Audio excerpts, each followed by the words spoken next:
জ্বালাইয়া প্রেমের বাতি কোথায় গিয়ে থাকো রে, পরাণ আমার জুড়াই গেল রে। আরে পরাণ জুড়াই আমার গেল রে, জ্বালাইয়া প্রেমের বাতি কোথায় গিয়া থাকো রে। হ্যালো, মায়ের মনে রং লেগেছে, এ রং আর বেশি দিন নাই রে। জনগণ টের পাইছে, তোমারে কেমনে নিয়ে যাবে দেশের মধ্যে রে, সেটাও ঘাটটা ধরে রে। এখন তোমার সুখ যাবে ট্রেন দিয়ে রে। ক্যারে ক্যারে সাইমা পুতুল, এরকম করে বলতেছিস কেন মা? হ্যাঁ, কি আবার কোথা থেকে নিউজ পাইলি যে দেশের মানুষ আমাকে ঘাট ধরে বাংলাদেশ নিয়ে যাবে? কারো বুকের পাটা আছে এত বড় কাজ করার? বাংলাদেশের মানুষ মা, বাংলাদেশের মানুষ। বাংলাদেশের মানুষের আগের মতো ভোদাই নেই যে তাদের মাথার উপর কাটল ভেঙে তুমি বসে বসে খাবা। এখন তোমার মাথায় তারা চেপে বসে কাটল ভেঙে খাবে। বুঝছো, দিন ছিল তোমার, এখন ওদের। দিন সব সময় আমার, আর ওদের সব সময় রাত।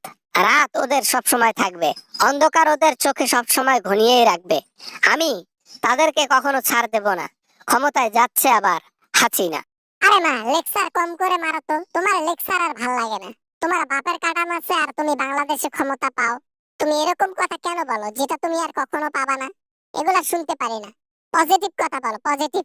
পজিটিভ কথা, এখন তোর একটা ভাই হইছে, নতুন ভাই। এখন তোরা দুই ভাই এক বোন। বুঝলি কি বলছি? মোদির কাছ থেকে একটা বাচ্চা নিছি, আর সেই বাচ্চাকে মানুষ করব। এটা যদি না করতাম মোদি আমাকে বের করে দিত তার দেশ থেকে। তোমার জবাব নাই। ক্ষমতার জন্য আর নিজের জীবন বাঁচানোর জন্য তুমি সর্বোচ্চ নিচে নামতে পারো, সেটা আমি ভালো করেই জানি। তুমি চাইলে নিজের ইজ্জত দিতে পারো মানুষের বিছানা গরম করে, চাইলে নিজের জীবন দিয়ে বাংলাদেশের মানুষকে অশান্তিতে রাখতে পারো। আর অনেক কিছু পারো যে সাধারণ জনগণ পারবে না। দিস ইজ হাসিনাস পাওয়ার। বুঝলি, এটা আমার পাওয়ার। আমি যা করতে পারি সেটা সবাই করতে পারে না, এটা স্বাভাবিক। সন্তান নিছি, এখন নিজেকে বাঁচিয়ে রাখার জন্য যথেষ্ট। ঠিক আছে, মোদি আমাকে বের করে দিতে পারবে না। মা, তুমি মনে হয় ভুলে গেছো যে মোদিও একদিন তোমার মতো ক্ষমতা হারাবে।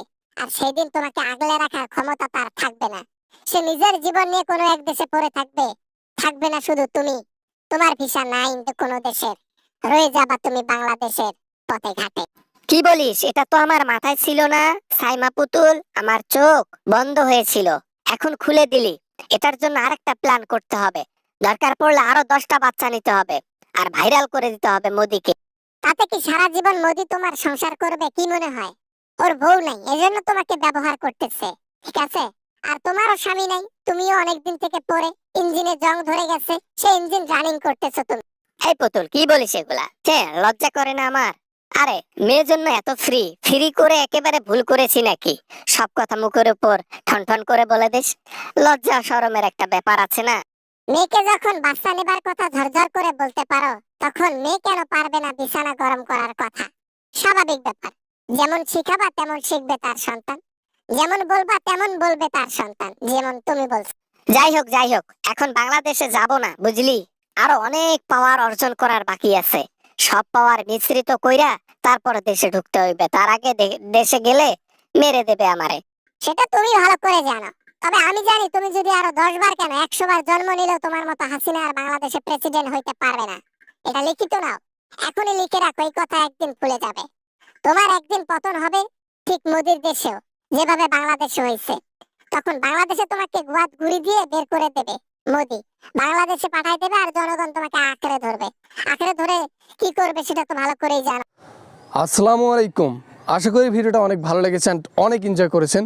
যদি ভিডিওটা ভালো লাগে প্লিজ একটা লাইক করবেন, আর চ্যানেলে নতুন হয়ে থাকলে প্লিজ চ্যানেলটি সাবস্ক্রাইব করবেন। বন্ধুদের সাথে শেয়ার করতে ভুলবেন না। দেখা হবে এরকম হাসি এবং অনেক মজার ভিডিও নিয়ে আবারও আপনাদের সঙ্গে। সবাই ভালো থাকবেন, সবাই সুস্থ থাকবেন।